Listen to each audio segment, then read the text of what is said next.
Thank you, Engineering New Zealand, for hosting us today. Kia ora koutou, ko Ngāti Pākehā toku iwi, no kirikiri roa aho, ko Doran toku whānau, ko Bridget Burdett toku ingoa. Welcome to everybody today. Welcome to everybody who is watching this recording later than today. It's a pleasure to have you here and to be able to have this kōrero. This is the third conversation in a series that I am running on behalf of Engineering New Zealand's Transportation Group. The purpose of the series is to go a bit deeper into some of the questions we have about why we don't get better outcomes from transport investment, why those outcomes that we see out on the street and in our transport infrastructure and systems don't get us what we say we want when we write our visions and policies and plans for that investment at a local and a national level. So I'm talking to a range of leading thinkers. It's a funny phrase, isn't it? It makes me think they're sitting there in bed leading all the thinking at night time and coming up with all these grand ideas, but it's actually true. So talking with people who have good insights into those complexities around the system and why we don't get what we say we want. If you have any recommendations for who you'd like to see in conversation with me over the coming months, feel free to email them through to me and we'll do our best to line them up. I'm always looking for more people to talk with. This session is being recorded. It's going to be put on YouTube with the other two sessions that are already up there so that you can share it and we can refer back to it. If you are not currently a member of the Transportation Group, I encourage you to join. We're very inclusive, open to anybody really with an interest in the dark arts and science of transport planning and engineering. So check us out online. We are joined today by Alex Macmillan, and I'll let Alex introduce herself shortly. Particularly interested in talking with Alex because she has a personal and professional interest in understanding complex systems, particularly as they relate to transport planning and climate change and health and the intersection of those things and the people and players and system components that go into it. So we're going to talk quite a bit about climate change and why we don't see, like I say, the outcomes that we want for the planet, why the solutions that we know are the best ones don't always get through. And I didn't start this series thinking that would focus so much on climate change, but it's just become apparent through the conversations themselves and through 2021, and all of the challenges that we have are kind of underpinned by the planet's health. And if that's not okay, then we can't really do much else anyway. So it seems that the next couple of decades of our careers, those of us who have got at least a couple of decades left, are going to have to be in this context. So the sooner we can understand that and understand how we can do it better, the better. So I'd like to welcome Alex. And Alex, firstly, if you'd please like to just introduce yourself to everybody and explain where you come from and how you've come to be sitting here in this conversation. You're muted still, I think. Tēnā koutou katoa, and thanks very much for that invitation, Bridget, to come and speak today. So no te whenua moe aho, so I'm from Australia, ko tangata tiriti aho, ko otipoti te kāinga inai nei, ko Alex Macmillan tōku ingoa. So I am from Australia, but I live in Dunedin now, and I'm a public health doctor and a public health academic. I work down in preventive and social medicine at the University of Otago. And most of my research and advocacy interest is really at this intersection between health at a population level and fairness and environmental sustainability, particularly in cities, and how we shape cities to meet current and future public health big public health issues facing us, and that includes climate change as the biggest public health issue facing us, coming at us. So kia ora. Kia ora, thank you. So tell us a bit more about that? You're at Otago. Are you in the medical school? Is it something? Do you teach students? Do you mostly do research there, or what is a typical? What is typical in 2021? What do you do actually down there in your work? Yeah.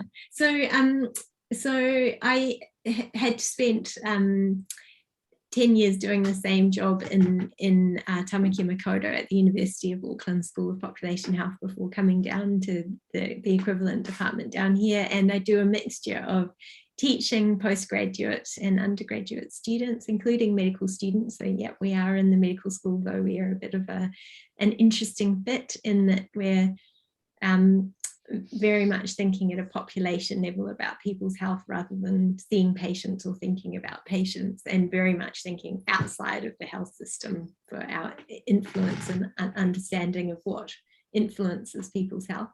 And then, a big component of my work is research and research projects. I've got a major piece of research that we've been doing for the last nearly 9 years now in Mangere in Tamaki Makaurau, Te Aramua Future Street, which is an intervention study we might come back to later in our discussion.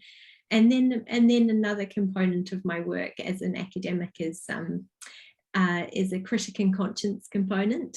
And that's really about public communication and influencing policy and public health advocacy, as well as sort of community service sort of aspects to my work as well. So it's a bit of a lively and full job.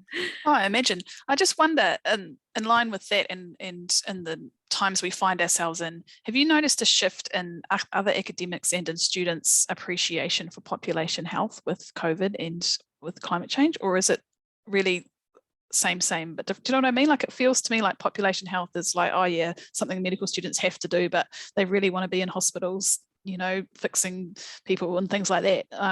Has it changed in the last couple of years? Yeah, there's definitely a much bigger appreciation of public health at the moment, obviously, and probably a bit more of an understanding of what it means to be in public health and maybe what we do. Although obviously a bit of a focus on infectious diseases and thinking that we're all about managing outbreaks of infectious disease, which is something that I don't get involved in at all. And obviously a bit of the famous Ashley Bloomfield is influencing things quite a lot. We've seen a lot more interest in public health as a career over the last couple of years, for sure. And do you think that's followed through to an appreciation of systems thinking and understanding determinants of health?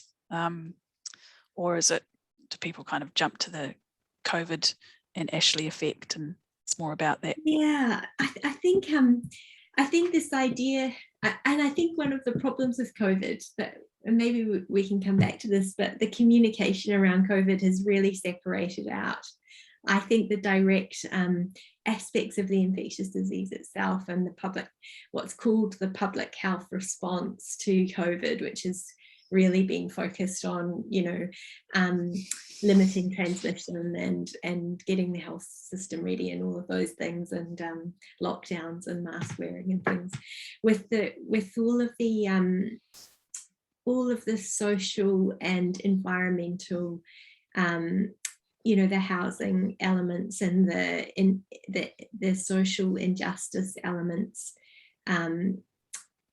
that really are an important part of it, but are considered somehow separate. And I think all of that is public health to us.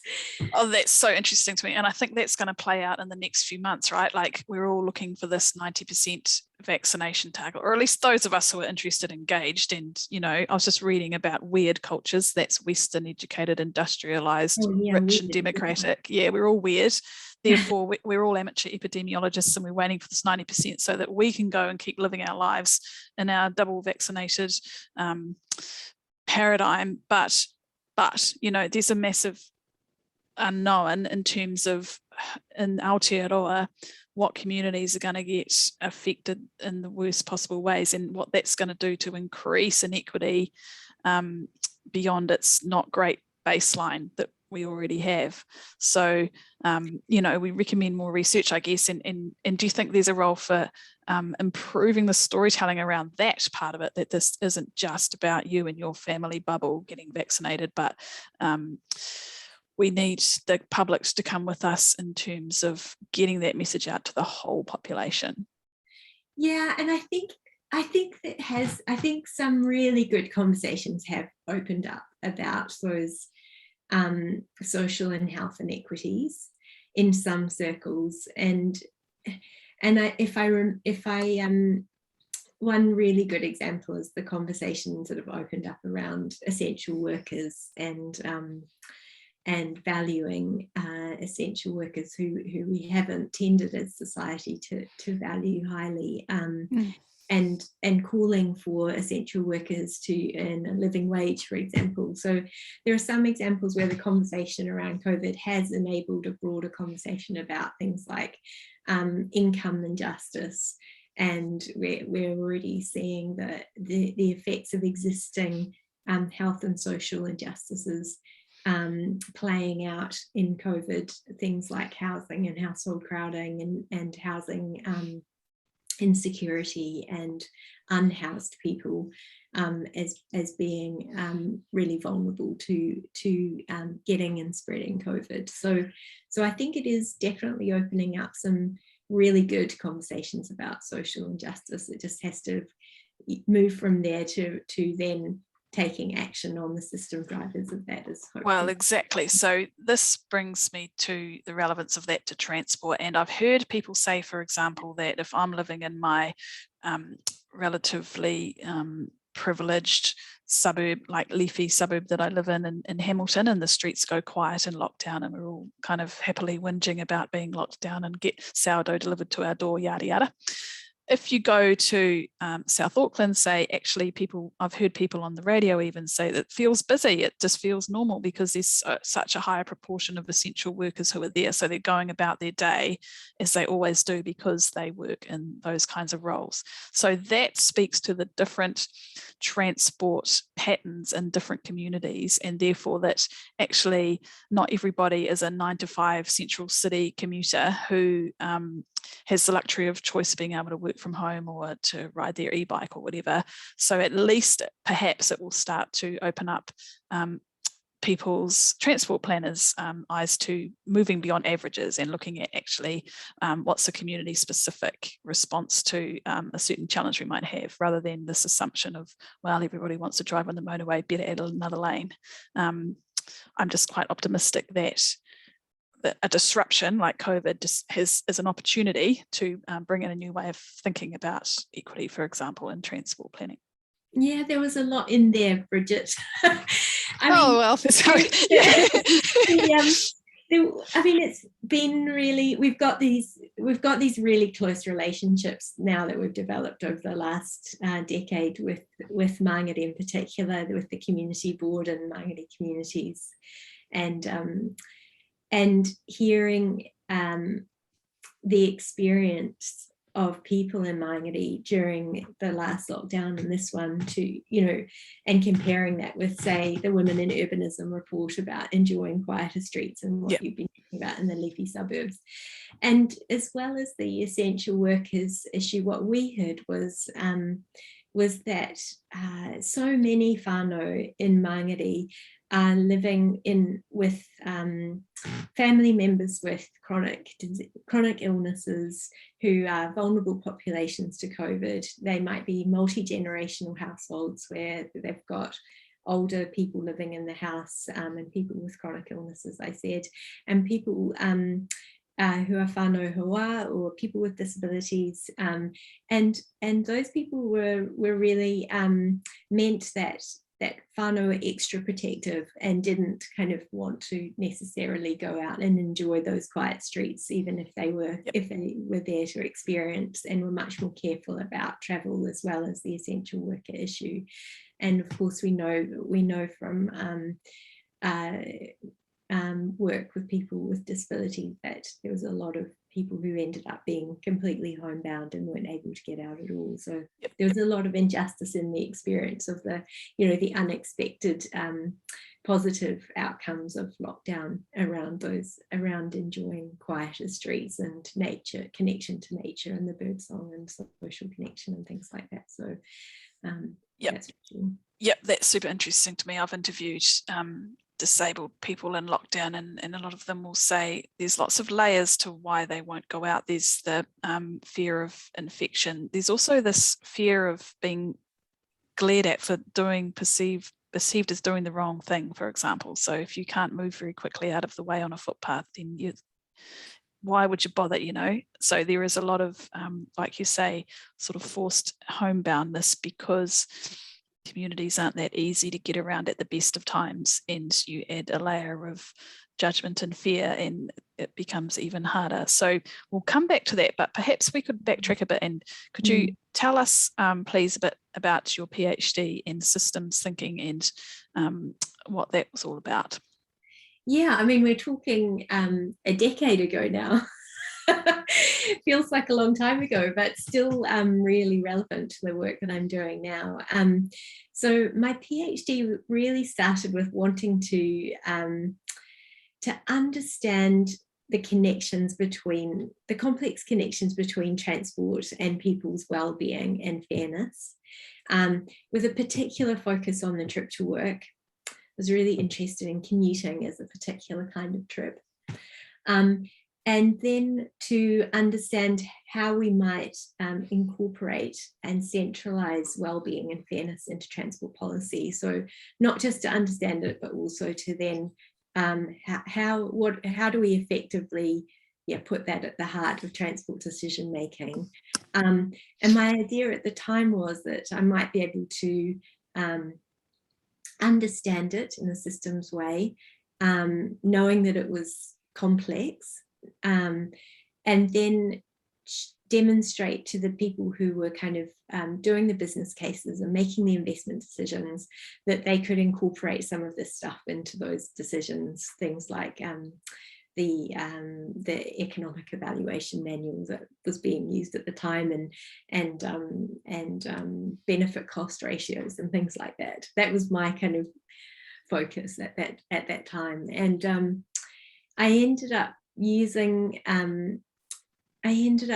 systems thinking, and in particular participatory systems thinking and modelling, because it enabled me to understand what are the outcomes that people want from transport for well-being and fairness, and then what are the problematic trends over time that we need to understand. And then what are the underlying things that are driving those trends over time, and how do we turn those trends over time into something else that we actually want to meet these outcomes that people want. And what I found was that the participants in the research, the people who got involved, who were policymakers and community people at that time, it was really focused on Otara and East Tamaki, and the academics, when you put it all together, all had a really good, strong understanding of what the influences that transport had on well-being and the pathways that happened, and they all saw things like climate change and environmental sustainability as a really important part of human well-being, and we were able to put together a really good consensus understanding of those connections and how they worked. And to kind of think about those trends over time, and then it became really clear that a powerful. I thought initially the PhD was going to be about public transport, actually, but it ended up being about cycling, and it turned out that biking was a really important place to focus our attention for health and well-being and social justice, for lots of different reasons. And so it ended up trying to understand the underlying feedback loops that have driven trends over time in biking over time, and then to model what we could do about those feedback loops. Right, so can you give us an example of a feedback loop? It turns out that when we're thinking about these complex systems, that when you look at these problematic trends over time, for example, collapsing use of biking in Auckland over periods of decades, and exponential growth in car use. Underlying those patterns of growth are these feedback loops that either are driving more growth or more collapse, or they're trying to balance things out into a kind of an equilibrium. And an example, a really good example in the transport system is what we do about congestion. So a natural balancing loop in a limited space, like a road space, would be that it fills up with cars and gets more congested, and then that obviously puts people off driving, and you get to some kind of equilibrium level of congestion that people are willing to tolerate. Yep. And that would, you know, reach an equilibrium, and people would be put off driving, and there would be some kind of balance going on there. But we interfere in a problematic way in this, don't we? Because we respond to that by saying, okay, congestion is a problem. What we need to do is respond to that by building more roads and building more road space. And that sets off a different kind of reinforcing loop, where we encourage more driving by building more road space, and that then leads to more congestion, and we respond to that again by building more road space, and that just increases congestion again. And that drives a growth in car use and in congestion. So and hide into nothing there. Yeah, it drives mental health downward spiral for transport planners. We know these things. We know that this is the truth. But when you were saying that, I was thinking of some forums I've been involved with local elected members, for example, politicians or people who don't have a transport background, and they will use that line, people want to drive. They clearly want to drive. Like, they're all there sitting in the traffic. They want to drive. So you talked earlier about communications and storytelling, maybe. And is that part of the shift? Like, is there a feedback loop around the story and the power of that narrative? Actually, people don't necessarily want to drive. They want to get somewhere, or they want to have a good experience, or they want to be working or participating. The fact that they're driving is a product of all these other system factors that makes it feel like it's easy and elite or whatever. But countering that, or people obviously want to drive, actually we need to nip that in the bud. And what would you nip that in the bud with? Like saying the fact that people want to drive is not a very powerful lever in the system, actually. Do you think that's true, or do you think that actually Kiwis really, really do want to drive, and it's kind of inevitable? Yeah, I mean, I think the narrative is really important, and we have been sold this particular narrative over a long period of time, and it's been a really convenient narrative for some groups with a strong interest in us driving, commercial interest in particular. Yep. And yeah, it's actually really easy to respond to that. We know that that people's behaviour responds to environmental cues. We know that there's a huge, that actually what people want is access, and they want access and they want well-being. That's what people want. And I think that was clear from the research that we've done. And that access needs to be safe and convenient and enjoyable to do. And that actually what we've done is built in driving. And then the narrative has really been there's been a very strong narrative in transport policy making, in particular, of predict and provide, hasn't there? Whereas actually what that narrative is really provide and then get the outcome that you've built in by providing. Yeah. And so we build in these outcomes, and we build in these trends, and it's very straightforward to turn that around on the surface. Yeah, it reminds me of the housing conversation and the same kinds of stories. Or people want a quarter-acre section, people want a standalone house, they want a big house. Well, that's just because that's all that exists at the moment. But the moment in Hamilton City, for example, is a great example, because I remember I grew up in Hamilton, and in the 80s they told us, well, somebody told me that they trialled the Kiwi burger in Hamilton first because Hamilton is New Zealand's most average city.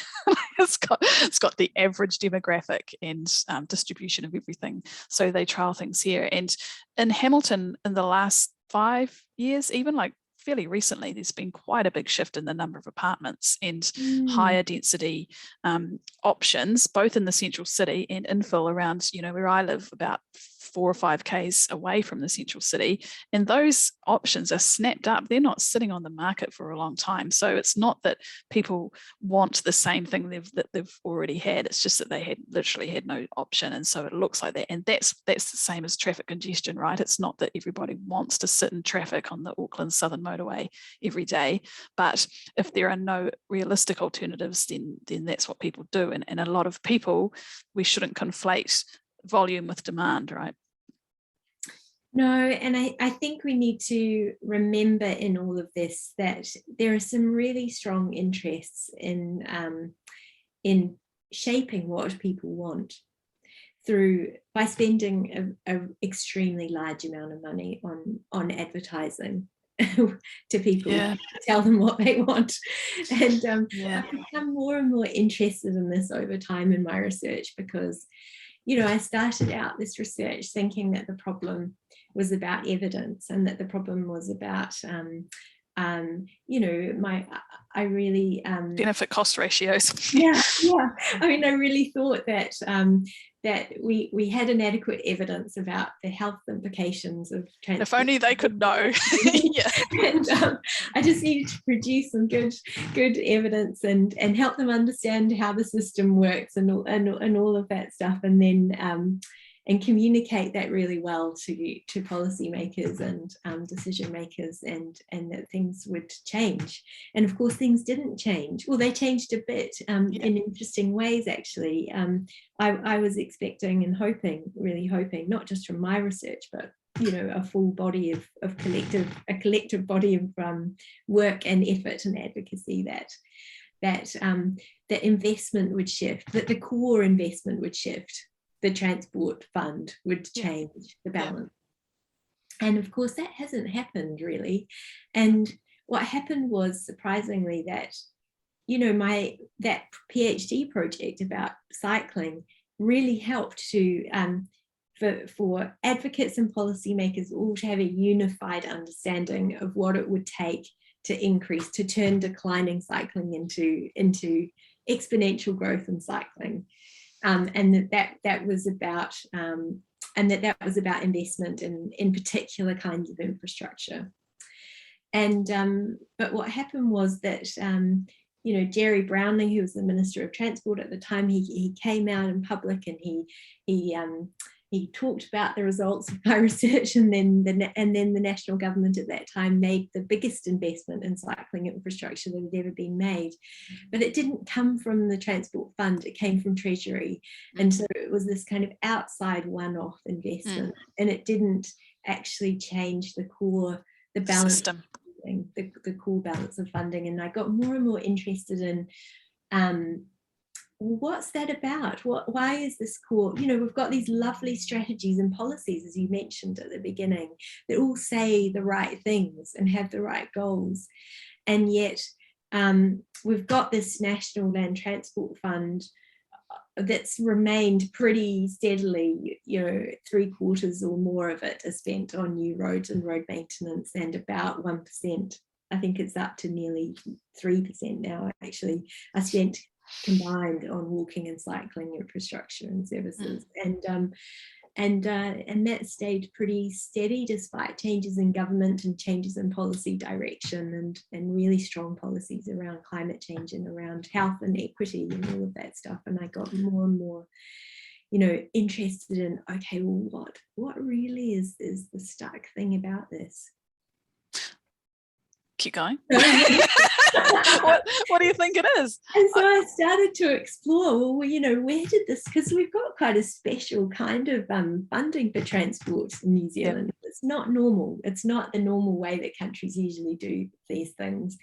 And it came about in a time of extreme neoliberalism. You know, we were the poster child for neoliberalism in the 80s and 90s, and other countries were watching us to see what this amazing experiment was going to, you know, what were going to be the results. And one of the things we did was, you know, I think it had been a bit like this already, but we really reinforced this special kind of fund for transport called a hypothecated fund. And what that means is that the money for national transport investment is directly earmarked and recycled from road user charges and fuel taxes and car registrations and freight taxes, and written into that agreement really explicitly is the setting up of this very tight partnership between transport decision making and the people the organizations and the lobby groups that pay for it. And that's pretty unusual. You know, all of our other taxes, apart from tobacco, which is another, you know, special kind of tax, all of our other taxes go into Treasury, and Treasury then parcels them out into vote, education and health and social services and justice and all of those other things. And so we've got this very weird situation. We've got this incredibly tight relationship between some pretty big, powerful vested interests in the status quo and the way the fund works, and that means that we're really quite stuck at the moment, I think. Well, let's snip that tie then. Why don't we suggest, or is the Climate Change Commission suggested that we decouple road user charges of whatever format from transport investment? That's certainly something that we've been advocating for. It's something that I've been trying to advocate for a number of years. What's called dehypothecate that fund. I wondered what the make word it was. Normal. It's a clumsy word. There's another reason to do that, because if we are going to address climate change, then we are going to have less cars, and we're going to have to use by 2050 zero petrol and zero diesel. And so those taxes are going to disappear. We're going to have to shift freight onto. We're going to have to change anyway. So it's an opportunity, right? And I've recently seen a couple of webinars from Auckland's Climate Festival, which I mentioned because I just think it's a lovely framing of the future in terms of opportunity, and let's celebrate this. And one of the opportunities is to completely throw out the systems that we have for funding transport, because it seems like, I agree with you, it seems like the funding activity classes are within this kind of narrow band, and each year they might shift a little bit like this, but actually they're completely out of whack in terms of the goals that the organisation itself says it wants. So climate change, I think, could be a good, is there something in systems thinking about disruptions and how you can just, throw a bomb into it and just all these things just like, whoa, and then start again and find its new equilibrium? No, and I think it's important. I think disruption's important, and I think what we have is a massive disruption in COVID in the transport system. We've had a massive disruption, and many countries have taken that disruption. They've been in a different situation to New Zealand. Obviously, we've been incredibly fortunate so far in management and in kind of lack of geography and things like that. But many countries and cities have taken the disruption of COVID and embedded change as a result. Because the thing about disruption is that you have to take advantage of it, and you have to not just allow it to have its own course, but to respond to it and embed the change that you want to see happen. I've read a bit about that with the Christchurch earthquake, for example, that there's been some rebounds that are more successful than others, and then there's pressure from, you know, the equivalent lobbyists might be commercial property owners, for example, who just want to get back into business, and you can see that pressure building even around the city rail link in Auckland, and this pressure from the business as usual kind of tide of wanting just to get on with it, keep it the same, what are you doing, but we've had enough disruption anyway, why are you changing another thing? I hope that I've just written a note to get some examples from you later about some cities in particular that have used COVID to build back better, and how we can use those, because I feel like case studies are really helpful, because a lot of us in transport, we know what, like you said earlier about cycling, we know what good looks like. We have really good design guides and things like that, but the cities and places that we have don't look like that. So it's getting there that's the challenge. In some case studies, particularly where people have overcome political challenges and commercial interests and lobbying, I feel like that's where we're at now with trying to unpack this system. How do we get through those things? It's not so much, I think, about understanding what best practice looks like. It's how do you get it across the line? We definitely know what best practice looks like. We don't need to I don't think rehash the guidance. There are still things to learn, and I think one of the things that about Te Aramua Future Streets, the project that we've been doing in Māngere, has been to understand how we combine thinking about best practice transport infrastructure with decolonising placemaking, right, and what works for Māori and Pacifica communities for their well-being and fairness. And I think there are still things to learn about that stuff.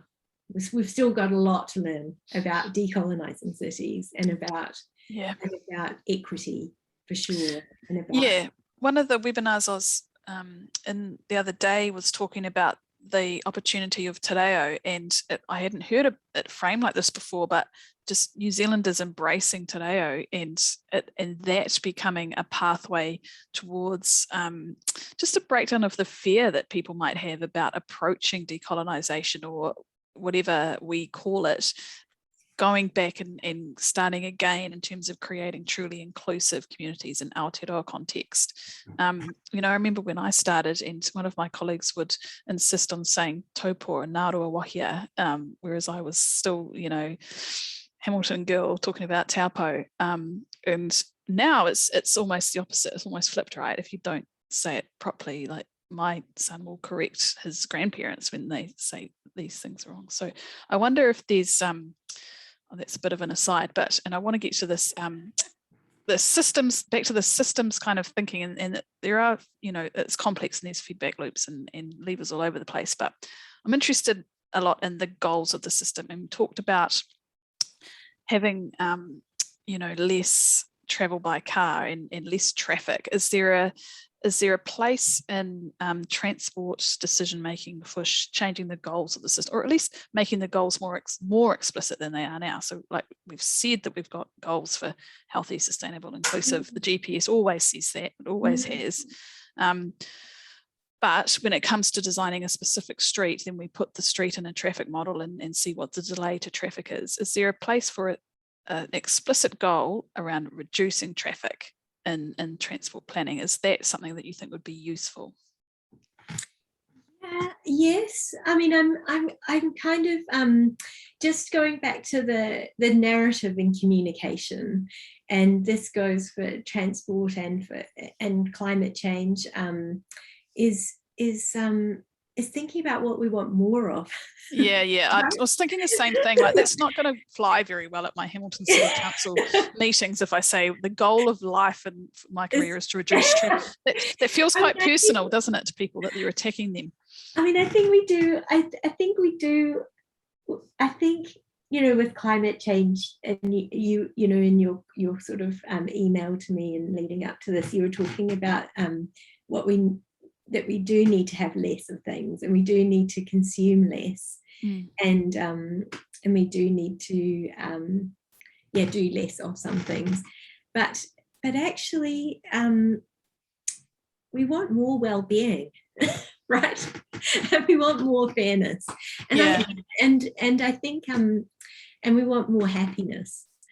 And I think the pathway to those things is to do less of these things and to rebalance things. And I think using words like rebalancing are really important, because it is so unbalanced. Right. So maybe it's a case of demoting the transport engineer away from the storytelling bit of it. So my problem with what you've just said is that there's no well-being measure in the traffic models, but there's a traffic measure. So shifting to a goal of less traffic is really tangible. You know, that's something that we could do straight away, but that needs to be couched in a story of why, because presenting a report to councillors or to a developer who needs a resource consent saying that the goal is, they not necessarily going to understand that. But what we want actually is access and well-being and happiness and vibrant communities and thriving and those kinds of nice words. But the army of thousands of traffic engineers around the country doing their jobs actually aren't on this conversation. They don't care about warm, fluffy well-being stuff. They just want to know what to do and what to put in the model and what graph to make and what numbers to report. And they kind of are still looking at benefit cost ratios and things.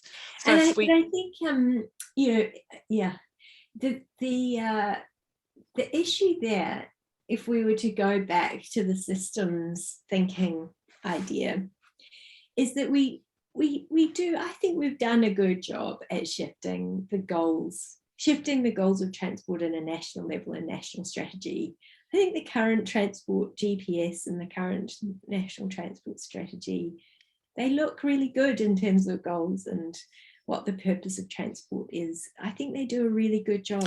Well, yeah, they do, but blah, blah, blah. They're just sitting there in Wellington and they don't seem to have much influence on the NLTP, the actual funding of what gets built, at scale and what gets built at micro level. Because if somebody in my community wants to, and the National Policy Statement on Urban Development is doing a lot about removing minimum parking rates and things like that. But if there's a development goes in, it still has to have a model of the closest intersection to see what the effect will be on traffic. So that process is completely independent of the GPS. It's not. Absolutely. And I think that, there are a number of issues there, aren't there? One is that the thinking in the GPS hasn't fed into local government. Another is that we're not training transport planners towards that goal.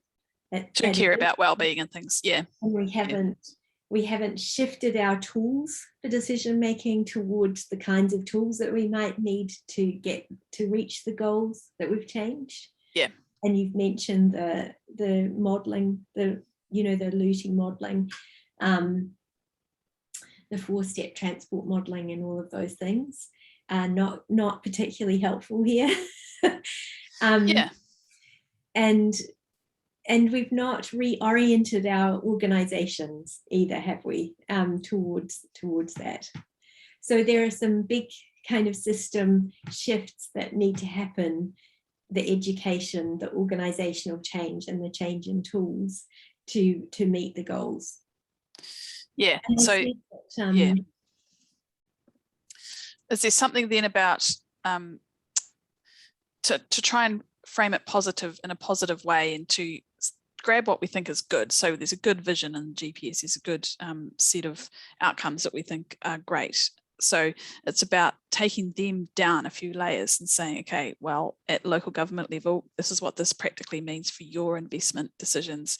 And at a sector level, which is where the transportation group comes in, we need to have a conversation about the tools that we know our members are using and whether they are fit for purpose in terms of these outcomes and what we say we want. Whose job is it to say traffic models aren't giving us the right things anymore?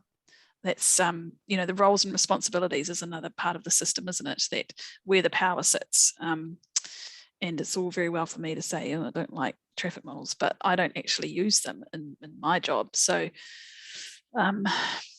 I wonder if there are examples of systems where, you know, the tools have been interrogated to this degree. I just think it's very interesting and kind of it's not well understood by anybody outside of it, and therefore those people who do understand it, it's not in their interest to change it because it's what they do for their job. So well, yeah, it's right. I mean, they're trained to do that particular kind of, use that particular kind of tool, and it's scary, isn't it, when someone comes in, yeah, this tool is no good anymore.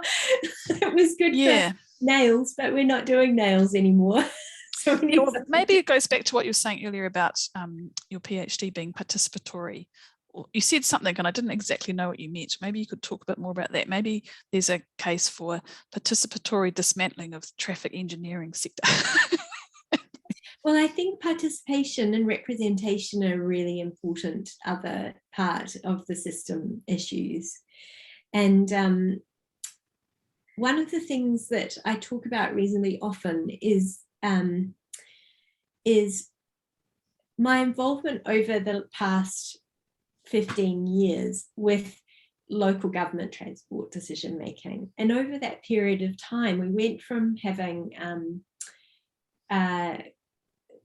regional transport committees that were made up of mostly middle-aged, high-income, highly educated white men who were a mixture of councillors and technicians from the councils, to having required in the Land Transport Management Act representation from mana whenua, from disabled people's organisations, from public health, from walking and cycling advocacy groups, from with gender in mind. And watching what happened at that point, where there started to be a real divergence between local government transport policy and decision making and national government policy making at that time. Right. And the makeup of those regional transport committees, there were really big problems with this. People were not well resourced to take part, especially mana whenua, with finances and time and expertise and the information that they might need to have good input. And it didn't work perfectly to start with, but the decisions began to diverge. They started to take a different pathway because of that representation, and then that was not popular with the government at the time.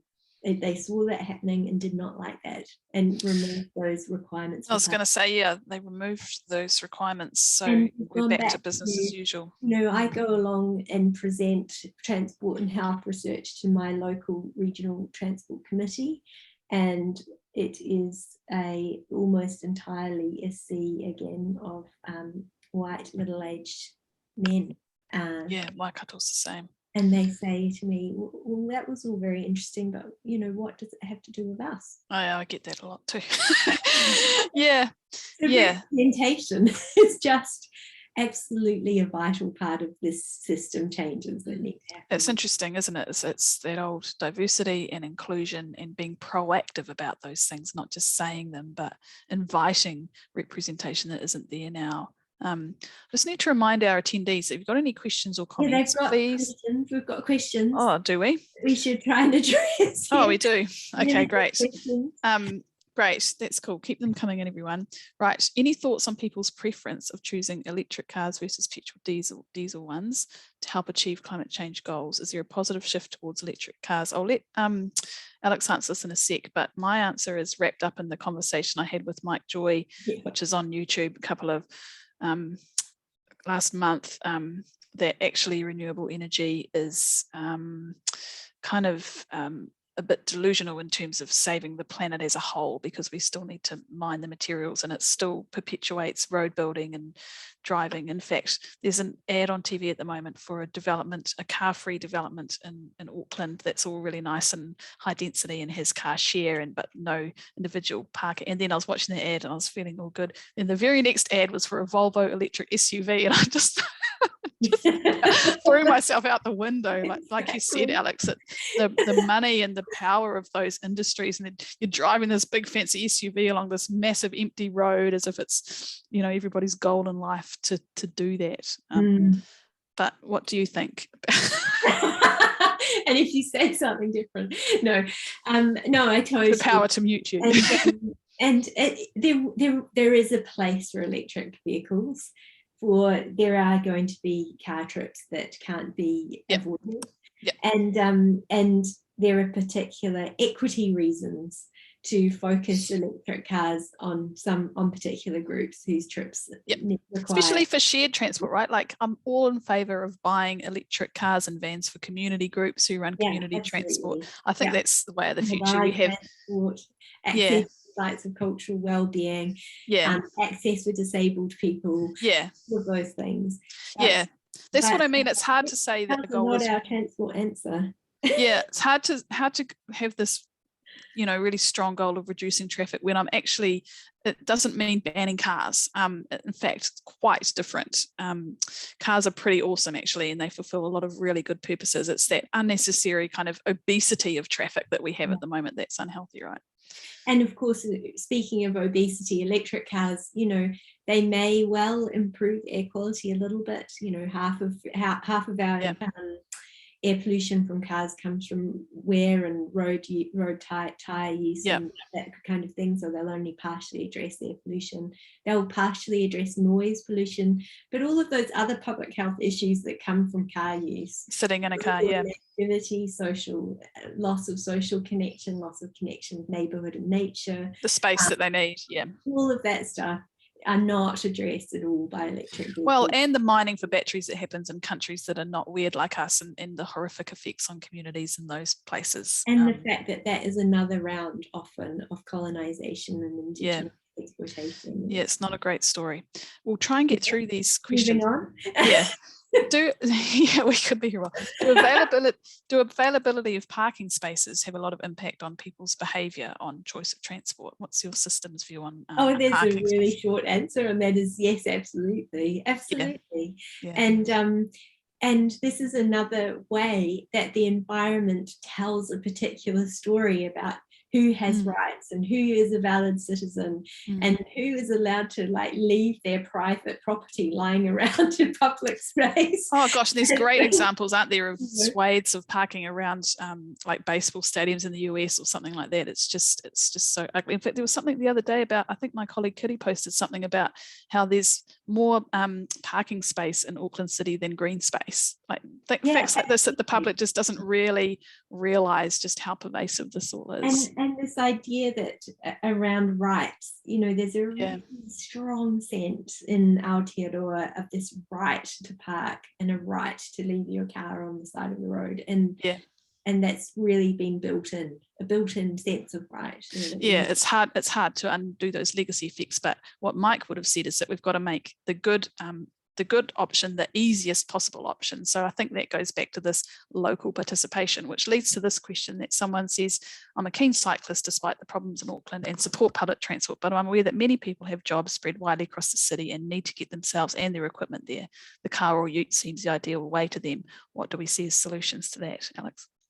Yeah, well, I think, in the first instance, public transport is a really important part of this, and we have shaped our city. We've got this legacy of land use in New Zealand cities where we have tended to separate out where people like SimCity, block.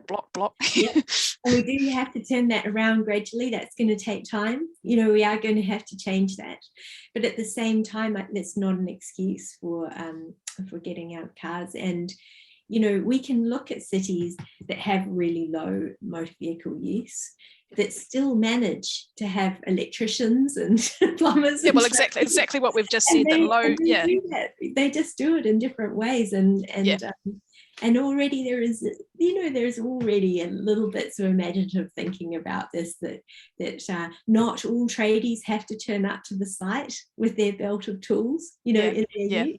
That they can leave their tools in the share van, electric could be, and then they could bike to the amazing, wherever that van is, and then all go in the van to the site.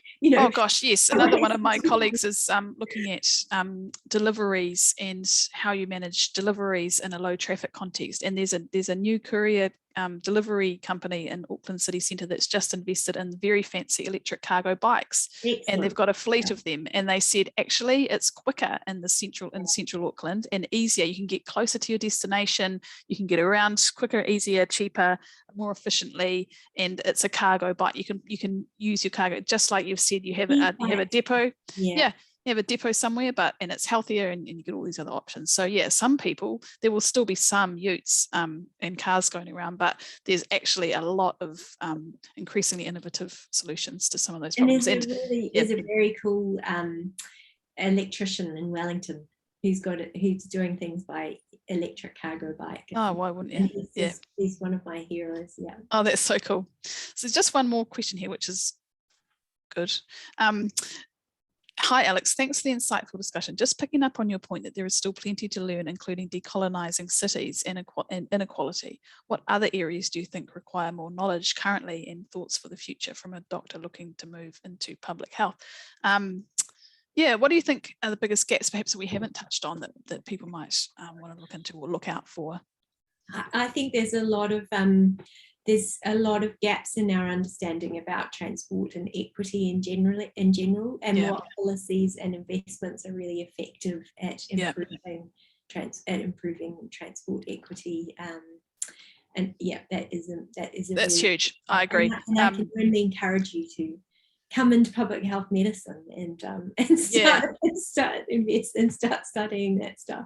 Yeah, exactly. If people are interested, I did some work that's public on our website about equity in Auckland's transport system last year, and that was the first conclusion. There's so much that we don't know about people's trips they don't make. We need to measure transport differently to try and understand some of this stuff, rather than how many cars are on this street. How many people in this street are participating the way that they want to in a way that's healthy, and how might they like to do that more easily? Those are questions pretty fundamental that we don't ask at the moment. But also there's another big research gap, and we've just published a paper about this in the new active travel studies journal about the political economy of transport, and I've touched on it a few times in this conversation about what the neoliberal ideologies and who has the interests, and how do those play out in the organizational structures and the decisions and the funding, and how do we research that, how do we measure that influence, and how do we then do something about it? And I think public health and public health research has a lot to offer there, because we've already been through this with tobacco, right? So absolutely. That's another really rich seam of research that needs to happen. And of collaboration, right? Like transport and health, they have so much in common, but really at an organisational and government level, very little overlap where it really matters. So I've got a lot of notes to follow up on here in terms of things that we'll look at. I've just been in a conversation with Engineering New Zealand. I'm on their reference group for their climate change program, and they're looking to have online resources that will go into different sectors. So we're looking to have some of these kinds of examples of what needs to be done, what's already been done, where are there good case studies, questions and answers, people you can ring up for support if you want to make a better decision on your project that you're not too sure about. We want this to be really real and tangible, and in New Zealand, Aotearoa, if we can't do it here, well then the world screws. So we might as well try and all get on with each other and connect the dots.